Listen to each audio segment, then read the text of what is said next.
She wiped down the same counter 3 times before anyone noticed. Nobody knew that her hands used to hold a rifle steadier than most men could hold a coffee cup. Nobody knew her name wasn't really Dana.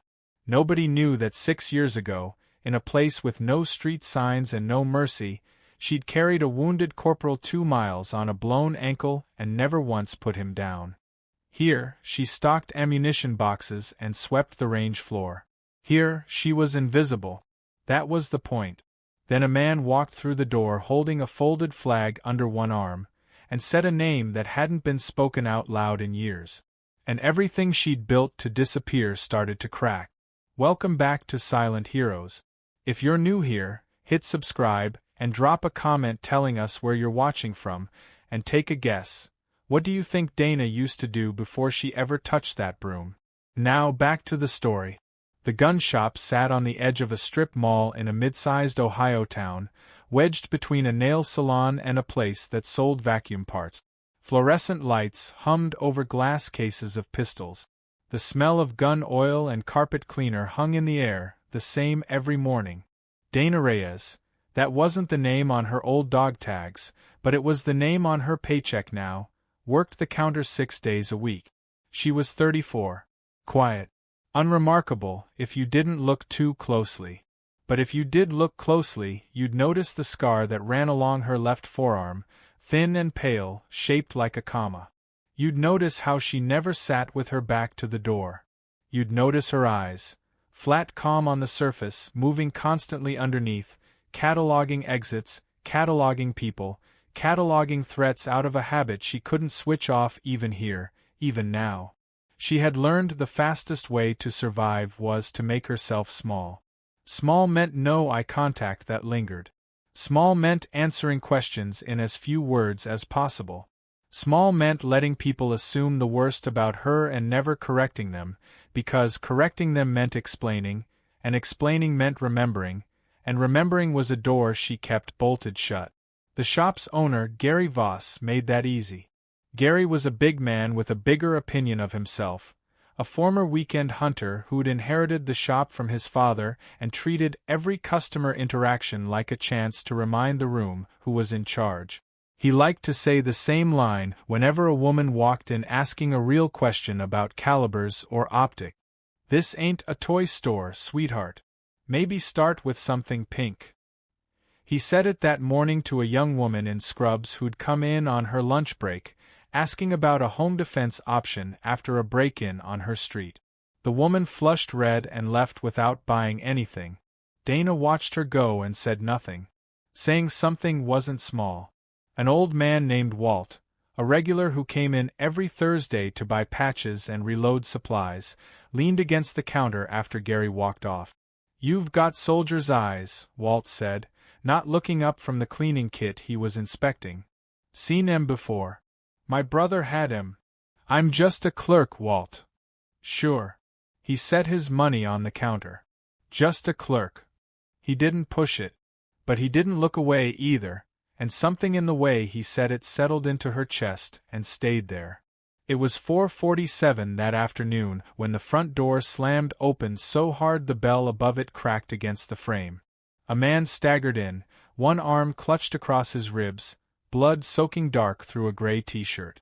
Behind him, a second man half-carried, half-dragged a third, pale, sweating, breathing in short ragged pulls. "He's been shot," the man in front managed. "Range accident, next door, they said call 911, I don't. Nobody's coming fast enough." Gary shot up from behind the register, chest puffed out, voice booming instructions that were, immediately and obviously, wrong. "Lay him flat. Somebody get a towel. Press it right on top." Dana was already moving. Direct pressure on a chest wound without checking for an exit wound first could turn a survivable injury into a fatal one. If the bullet had passed through and Gary sealed only the entry side, air would keep entering the chest cavity with nowhere to escape, collapsing the lung and crushing the heart from the pressure. It was called a tension pneumothorax, and it could kill in minute. She saw the frothing at the wound's edge before anyone else did. She saw the vein cording at the man's neck.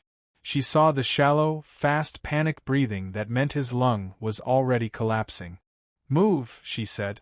It wasn't loud, but something in it made Gary step back without deciding to. She dropped to her knees beside the injured man, hands finding his ribs with a precision that looked, to everyone watching, like it belonged to someone else entirely. The word hit the room like a detonation. The man on the floor, delirious with pain, grabbed her wrist and gasped out a single word, a call sign, 3 letters, one she hadn't heard spoken aloud since the day she buried the man who gave it to her. Ghost. Dana's hands went still for exactly 1 second. Then they didn't. Her hands didn't shake. They hadn't shaken in years, not really, but now even the memory of a tremor was gone, burned away by the thing rising up underneath her skin. "I need a knife, a bag, and something rigid now," she said. Her voice had changed. Steady. Flat. Certain. Someone shoved a box cutter into her palm. She didn't flinch. She worked fast, her movements sure, releasing the trapped air building in his chest before it could crush the vein feeding his heart. She talked while she worked, not to the room, but to the dying calm inside herself that only ever surfaced under fire. "Tension pneumothorax," she said, half to herself, half to Walt, who had appeared at her shoulder without being asked. "Pressure builds with nowhere to go. You release it or he stops breathing in under 10 minutes. This isn't guesswork. This is timing." The man's breathing eased. Color crept back into his lips. Gary stood frozen by the register, his big voice gone small. "Who are you?" he said. Not a question. An accusation. She didn't answer. She kept 2 fingers on the man's pulse and counted silently, the old rhythm of triage returning to her like a language she'd never actually forgotten, only muted. The paramedics arrived 9 minutes later, and took over what she'd already stabilized. One of them, a grizzled medic with sergeant's posture even in civilian scrubs, looked at her handiwork and went quiet. "Ma'am. Who trained you?" "Nobody," she said. "I'm just a clerk." By the next morning, Gary had made his decision. "You're done here," he told her in front of the whole store. "Endangering customers. Practicing medicine without a license. I've got half a mind to call the county on you."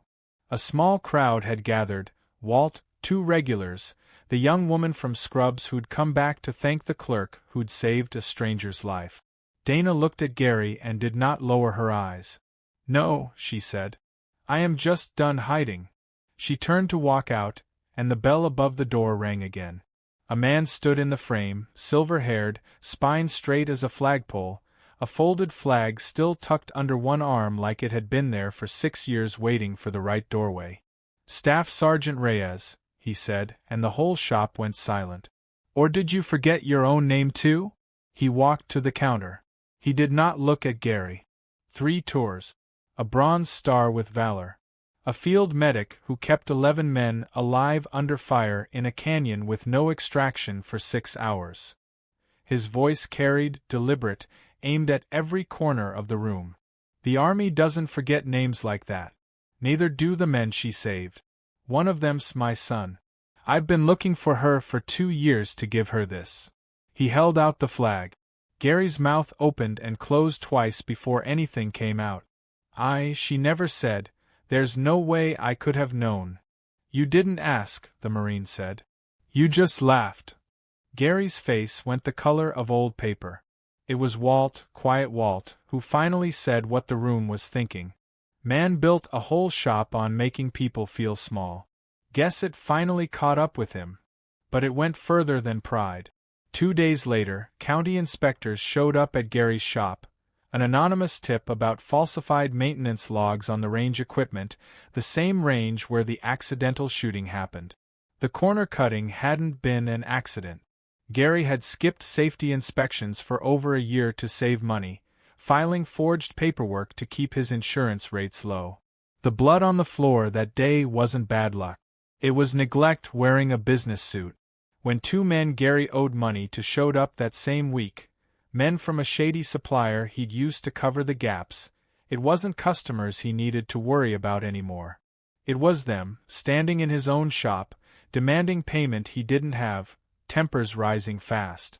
Dana was the one who talked one of them down, using the same flat, controlled voice she'd used over a dying man's chest days before.